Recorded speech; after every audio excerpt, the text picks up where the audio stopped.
He was almost a monkey, a founding member of Buffalo Springfield. His songwriting and production elevated Crosby, Stills, and Nash's work, and he's written some American standards on his own. He is Stephen Stills. He returns with a new album called Man Alive. Today we'll talk music with a feisty Stephen Stills. Begin our set today with Stephen Stills and Helplessly Hoping. It must be great for you to do songs from different contexts in this band, and to hear like just a single harmony on that. It's really cool. That was Michael Finnegan, and yes, that's kind of the way that was the original intent of the song. It was your basic, Louisiana hayride kind of country stuff. Stephen has a new solo album. It's his first in 14 years. He's just trying to keep up with Neil. But this one, what was your motivation to finally get this one done? Because had some of the songs been around for a while, or how did it work out? Basically, the way I got it done is I refused to play it for the other guys while it was in progress.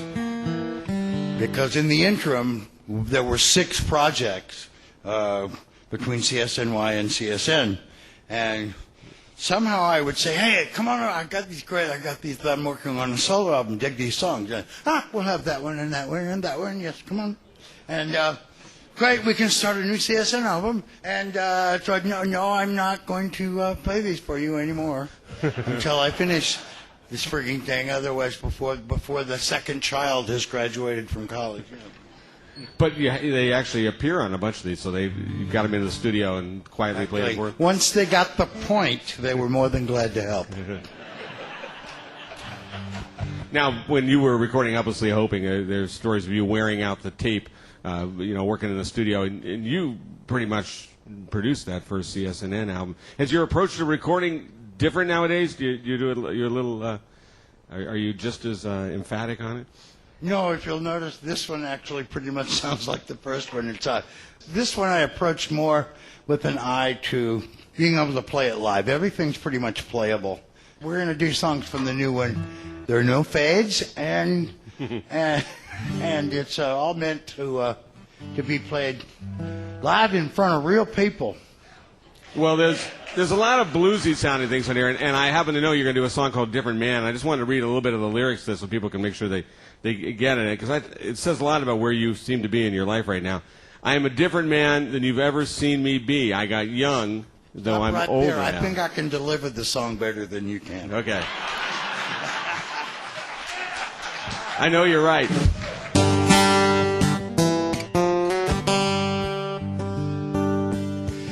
I am a different man than you've ever seen me be.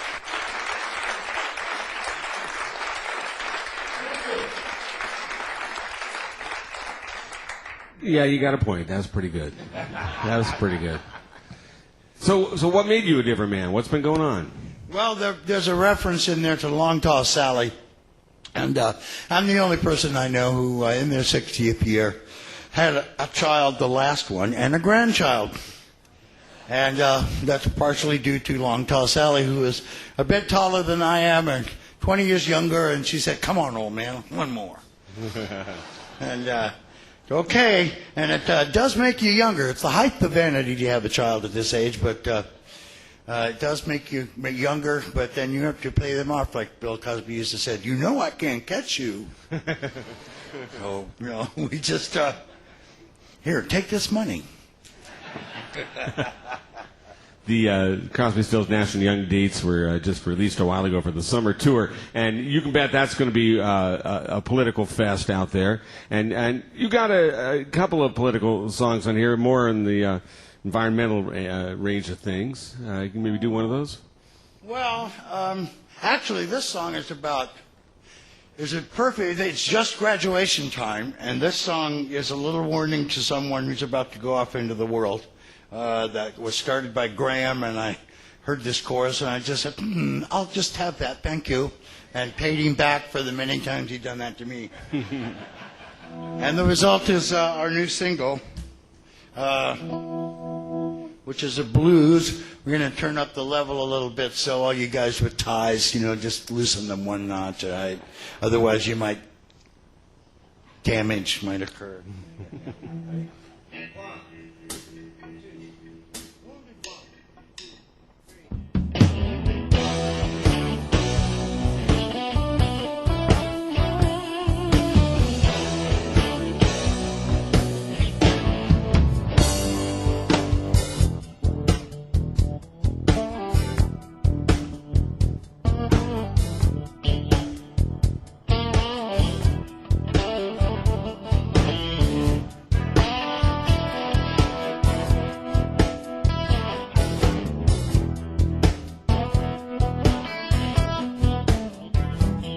So you're going out on your own, and you'll finally leaving home.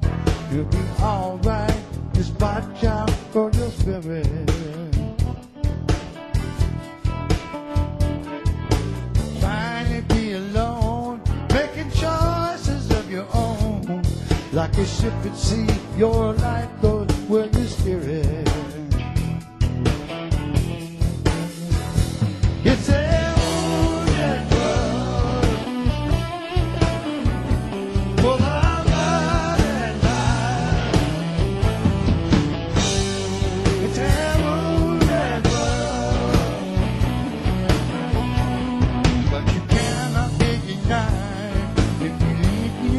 try in this wounded world.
Sometimes hurting bad, you're ready to give up.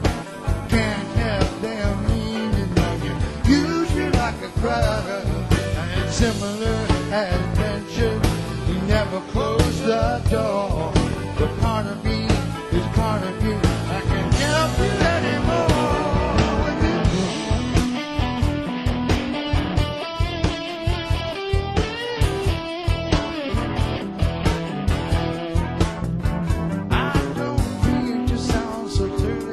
But it truly is a miracle how your heart turned out so good midst all this danger.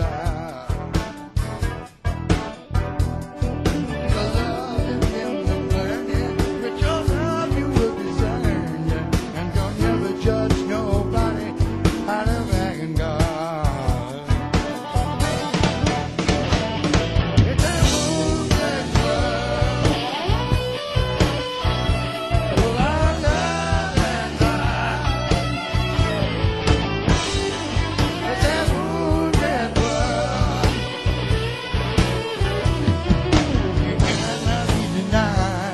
If you leave, if they try in this world. Well, it's a wounded world.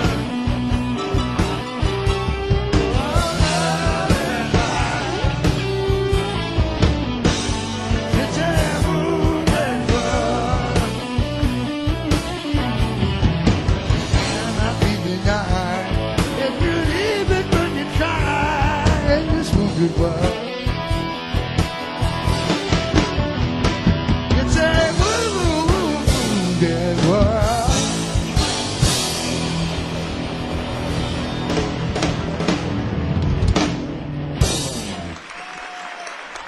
Wounded World from my guest, Stephen Stills. More performance and conversation coming up, including what Jimi Hendrix taught him about guitar.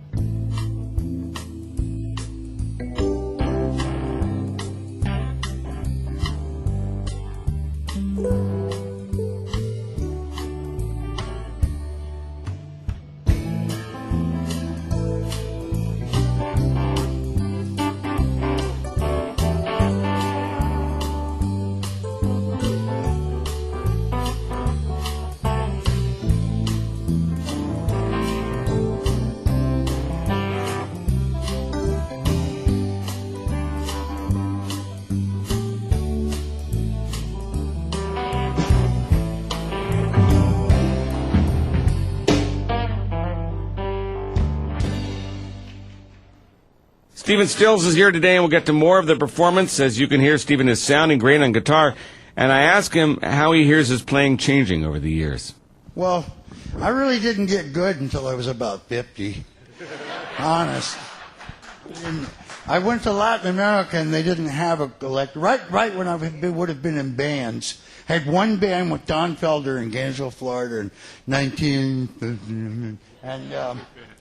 And then we went to, and it's just, we left the country, and so I got real good at the harmony stuff, but I was a late bloomer on the lead guitar. But I do love it so, and there's a lot of effort by Neil and Jimi Hendrix and Eric Clapton and people like that to teach me how to play so that we could jam without me just sitting there and playing rhythm and, in this mindless stupor. What'd you learn from Jimi Hendrix? How to play position, and the fact that a lot of stuff that he could do, I could not, because his thumb was a good inch and a half longer than mine. Wow. Looked like Dr. J's. Now, you talk about Latin music, and there's a beautiful Spanish suite on this album that Herbie Hancock plays piano on. Does that come from, you grew up in Central America? How much time did you spend there as a kid? About 2 years. Enough to get passing Spanish. Although my Spanish professor, Don Julian, would not have agreed, as I learned in Spain when I just was there.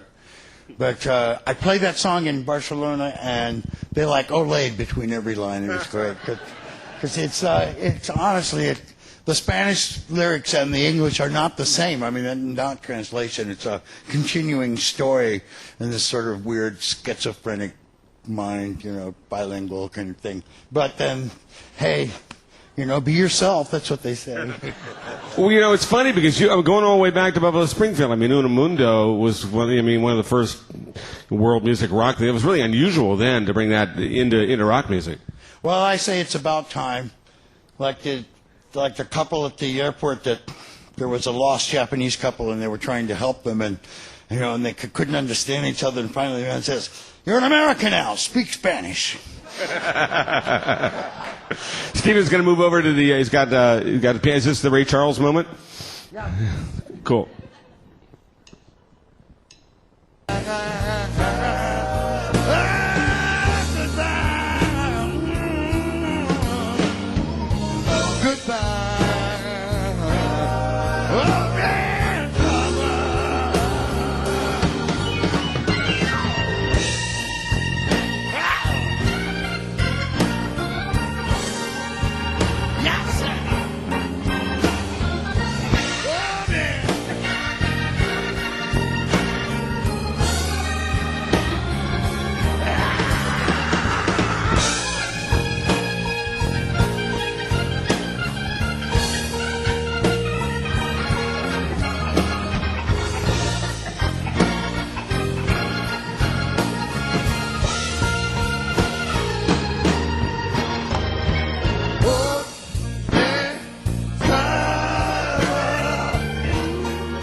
Ask me some questions.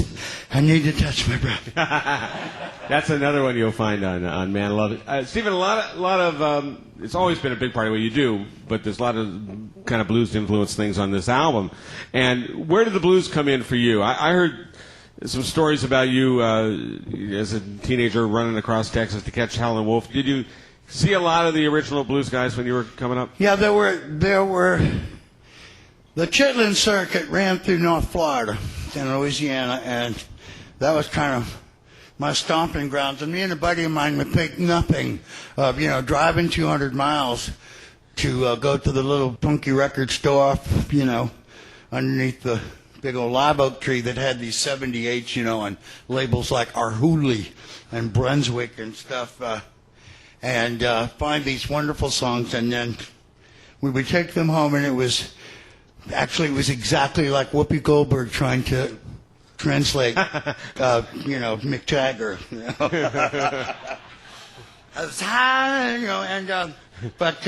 But we got it, and we learned all those old songs, and we started with, of course, Jimmy Reed, who probably had the soulfulest, and Bo Diddley lived just down the road, in Alachua, and still has a farm there. So, it's just a part of my soul. Well, how'd you get from from the blues to being a folk singer in New York City? That was kind of. They didn't have bands in folk. It's like the Butterfield Blues Band showed up. Oh, thank God! Because if I heard one more extended version of Old Blue right. from a chick from Cambridge, I was going to die. And what about the transition for you from there to L.A.? What was the scene playing with people in New York like, moving to L.A.? Because I've heard people from that era say... That was an acid trip before there was acid. That was like... there's a definite argument for that California and the East Coast are just different countries. Boy, and that was certainly true then, and I'm kind of an East Coast kind of guy, so there were a lot of surprises, but you cannot argue with the weather. Absolutely not. So what are you going to do next? I am going to do a song that is a little bit of personal history about how I met that character that came to have such a profound influence on my life. I was and also, hopefully I on his. We were traveling with this little folk group across Canada, and we got to Thunder Bay, Ontario, which was then known as Fort William, and this guy comes in and sets up a little three-piece band to do a guest set. And he's very strange. But I was knocked out by what he did, and we basically hung out for almost 10 days just playing around, and he was introducing me to Canada. That's a buffalo, and this is an A&W. Oh, we have those at home, dude. And this is the kind of the story of the Springfield, and it's called, what's it called? Round the Bend. I think it's more, the Round the Bend part is more about the car. He had this hearse, which is the best band wagon that you can have. A, it's got some style. B, you can fit the drums in it, And he killed a couple on the way to California, and this is, so Round the Bend, I think, refers to the first one, whose name was Mort. Anyway, this is Around the Bend.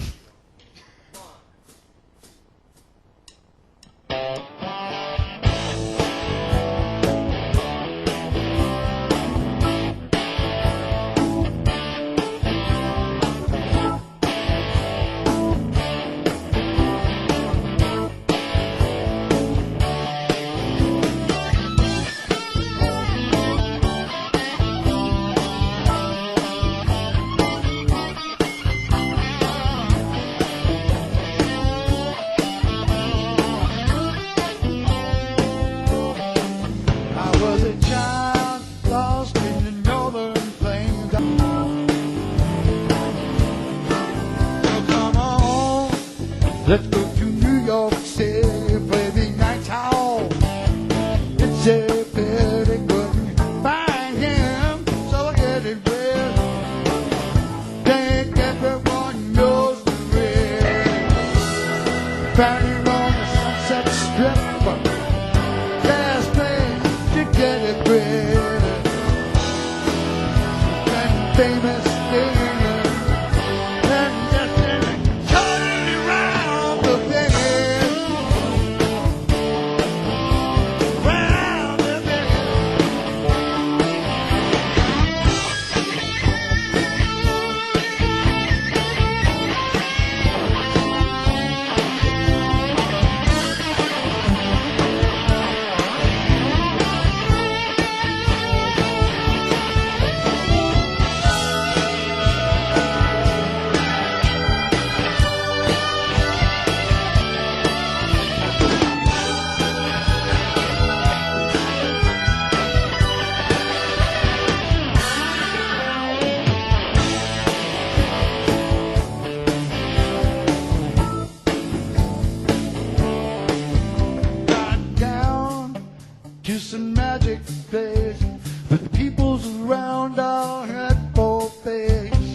couldn't stand such an honest heart.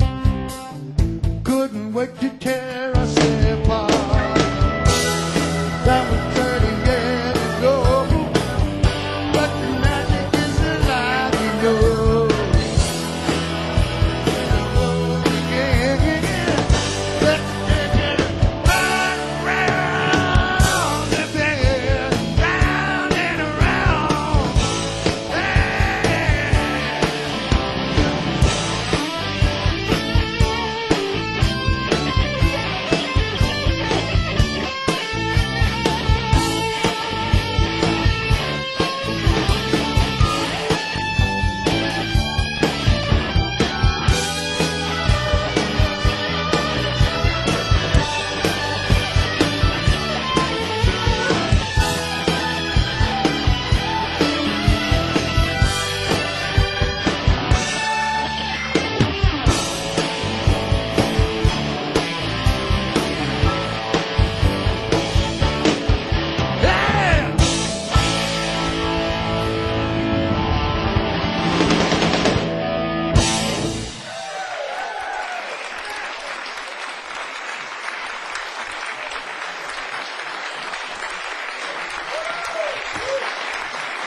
Thank you.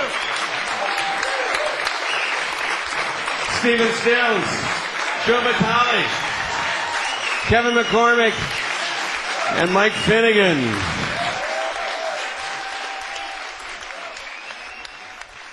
Once again, thanks to Stephen and the band. Man Alive is the name of the new Stephen Stills album, and it is available at our World Cafe CD store at our website at worldcafe.npr.org.